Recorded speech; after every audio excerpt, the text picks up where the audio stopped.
2995 કરોડના ખર્ચે રાજ્યના 61 માર્ગો પહોળા કરાશે.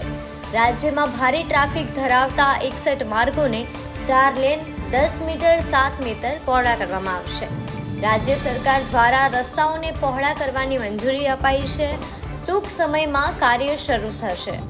ઓઢવ જીઆઈડીસી ખાતે કચરાના ઢગલામાં આગ લાગી. ફાયર બ્રિગેડે ઘટના સ્થળે પહોંચી આગ કાબૂમાં લીધી. MBAમાં પ્રવેશ માટે લેવાતી CMET માટેના ફોર્મ 13 ડિસેમ્બર સુધી ભરી શકાશે.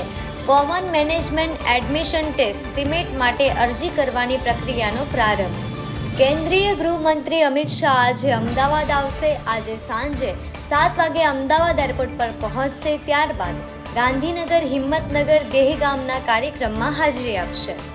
ફૂલોની મહેકથી ખીલી ઉઠતું ફ્રેગ્રન્સ પાર્ક રિવરફ્રન્ટના બીજે પાર્કમાં બનશે.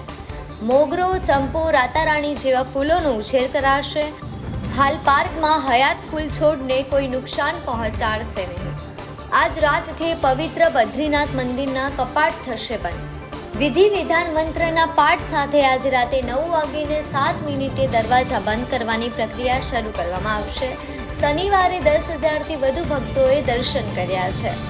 આવી જ ન્યૂઝની અપડેટ માટે અમારી ચેનલ TNA મીડિયાને સબસ્ક્રાઇબ કરવાનું ભૂલતા નહીં.